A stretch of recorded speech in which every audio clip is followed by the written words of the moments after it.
은퇴 후 10년이 지나도 여전히 젊게 사는 사람들이 있습니다. 머리카락에 흰빛이 늘었어도 얼굴엔 활력이 있고 걸음걸이엔 탄력이 남아있죠. 반면 같은 나이인데도 훨씬 늙어 보이는 사람도 있습니다. 몸의 차이보다 더 큰 건 습관의 차이입니다. 오늘은 실제 은퇴자들의 사례를 바탕으로 10년 젊게 사는 사람들이 공통적으로 하지 않는 행동에 대해 이야기해 보겠습니다. 먼저 서울 강동구에 사는 72세 박모 씨의 이야기입니다. 은퇴 직후엔 하루 대부분을 TV 앞에서 보냈다고 합니다. 새벽까지 드라마를 보고 늦잠을 자는 생활이 반복됐죠. 처음엔 이제 여유롭게 살자며 만족했지만 2년이 지나자 허리 통증이 시작됐고 이유 없는 피로가 몰려왔습니다. 병원에선 근감소증 초기 진단을 받았습니다. 반면 비슷한 또래의 친구 김 씨는 은퇴 후 매일 오전 7시 동네 공원에 나가 간단한 체조와 30분 걷기를 꾸준히 했습니다. 5년이 지나자 두 사람의 차이는 명확했습니다. 김 씨는 여전히 또렷한 말투와 밝은 표정으로 친구들과 등산을 다니고 있었지만 박 씨는 몸이 무겁고 외출이 부담스러워졌습니다. 젊게 사는 사람들의 첫 번째 비결은 하루를 무너뜨리는 늦잠과 무계획을 멀리한다는 겁니다. 신체 리듬을 유지하는 것이 곧 젊음을 유지하는 핵심입니다. 두 번째, 이들은 과거에 머무는 습관을 하지 않습니다. 68세 정 씨는 공기업에서 퇴직한 뒤 늘 그땐 잘 나갔는데라는 말을 입에 달고 살았습니다. 젊은 시절 명함의 무게가 사라진 뒤 자신이 쓸모없는 사람처럼 느껴졌다고 하죠. 하지만 반대로 같은 시기에 퇴직한 이모 씨는 내가 배운 걸 나눠보자며 복지관 강사로 자원봉사를 시작했습니다. 두 사람 모두 지식과 경험이 있었지만 한 사람은 과거의 영광을 붙잡았고 다른 사람은 새로운 역할로 나아갔습니다. 5년이 지나자 정 씨는 우울감으로 치료를 받았지만 이 씨는 오히려 젊은 사람들과 교류하며 활기를 되찾았습니다. 젊게 사는 사람들은 이미 지난 자리에서 벗어나려는 용기를 냅니다. 나이가 들수록 나는 여전히 변화할 수 있다는 믿음이 그 어떤 운동보다도 강력한 항로화제입니다. 세 번째, 젊게 사는 사람들은 몸의 신호를 무시하지 않습니다. 70대 후반의 오 씨는 은퇴 후 농사를 짓기 시작했지만 어깨 통증이 생겨도 이 정도는 괜찮아라며 참고 넘겼습니다. 결국 팔을 거의 들지 못할 정도로 관절염이 악화됐죠. 반면 같은 마을의 조 씨는 통증이 생기면 바로 병원에 가서 진단을 받고 재활 운동을 배워 꾸준히 했습니다. 지금도 조 씨는 스스로 트랙터를 몰고 논을 다닙니다. 은퇴 후 젊게 사는 사람들은 참는 걸 미덕으로 여기지 않습니다. 고통을 무시하는 게 아니라 조기에 대응해 회복력을 유지하는 것이 노화를 늦추는 길입니다. 네 번째, 이들은 혼자 있는 시간을 방치하지 않습니다. 혼자 있는 건 나쁘지 않습니다. 하지만 고립되는 건 위험합니다. 65세 이후 가장 빠르게 노화가 진행되는 사람들은 신체 활동보다도 사회적 관계가 끊긴 사람들입니다. 부산의 69세 윤 씨는 퇴직 후 사람 만나는 게 귀찮다고 생각했습니다. 하루 종일 집에서 스마트폰만 보고 식사도 대충 해결했죠. 1년 만에 6kg 줄었고 잠이 오지 않는다고 했습니다. 하지만 이웃 동네의 박 씨는 매주 수요일마다 노래 동호회에 나갔습니다. 음악을 잘하지는 못했지만 노래하는 시간이 즐겁고 사람들과 웃는 시간이 늘어나면서 오히려 혈압이 안정되고 식욕도 돌아왔습니다. 사람과의 연결이 곧 에너지의 순환입니다. 외로움을 방치하지 않는 것이야말로 젊음을 지키는 가장 현실적인 방법입니다. 다섯 번째, 젊게 사는 사람들은 자기 몸을 평가하지 않습니다. 이 나이에 무슨 운동이야, 이제 늙었는데 뭘 새로 배워, 이런 말은 스스로를 늙게 만드는 주문과 같습니다.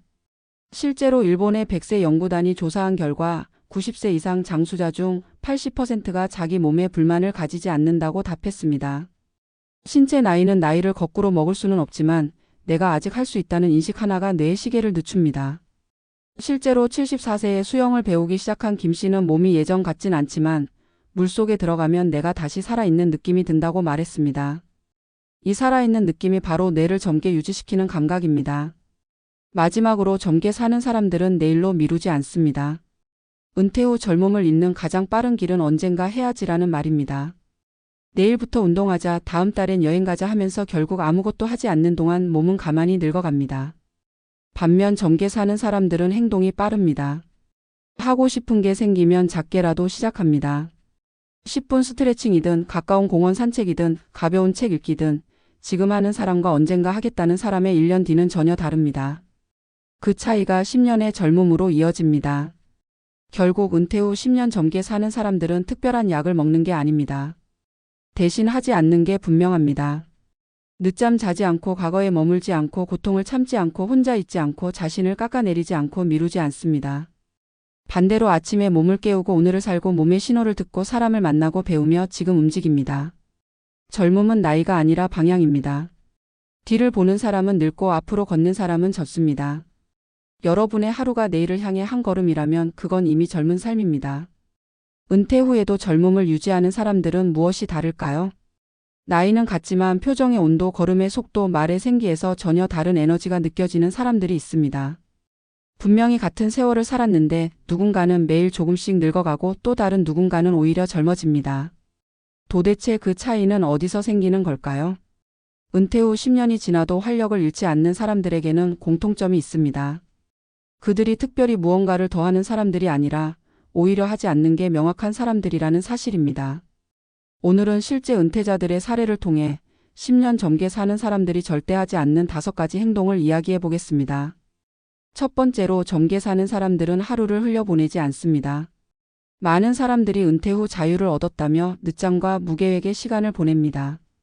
하지만 그 자유는 몸을 무너뜨리는 시작점이 되곤 합니다. 서울 강동구에 사는 71세 박성호 씨는 퇴직 직후 이제부터는 알람 없이 살겠다며 2년 동안 규칙 없이 살았습니다. 새벽까지 TV를 보고 늦게 일어나는 생활이 반복되자 허리 통증이 생기고 무기력감이 찾아왔습니다. 병원에선 근감소증 초기 진단을 받았죠. 반면 같은 시기에 퇴직한 친구 정재호 씨는 매일 아침 7시에 일어나 동네 공원을 걸었습니다. 비가 오면 실내 스트레칭으로 대체했고 점심 전엔 신문을 읽으며 뇌를 깨웠습니다.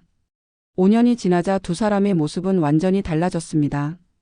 한 사람은 병원을 다니며 체력이 줄었고 다른 한 사람은 여전히 친구들과 등산을 다니며 웃고 있었습니다. 신체의 리듬을 지키는 것은 단순한 습관이 아니라 세포의 시계를 되돌리는 일입니다. 젊음을 지키는 사람들은 하루를 의식적으로 시작하는 사람들입니다. 두 번째로 젊게 사는 사람들은 과거에 머물지 않습니다.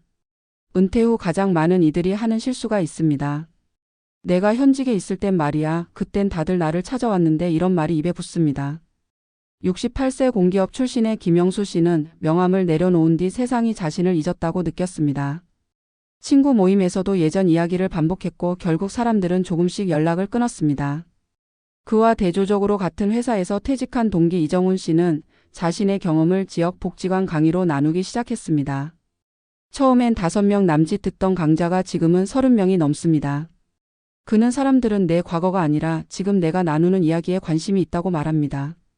나이를 막는 건 세월이 아니라 나는 이제 끝났다는 생각입니다. 젊게 사는 사람들은 자신이 여전히 누군가에게 필요한 존재임을 스스로 확인합니다. 과거의 영광 대신 오늘의 의미를 찾는 순간 그들의 얼굴엔 생기가 돌아옵니다. 세 번째로 젊게 사는 사람들은 몸의 신호를 무시하지 않습니다. 은퇴 후엔 아프면 참는 사람들이 많습니다.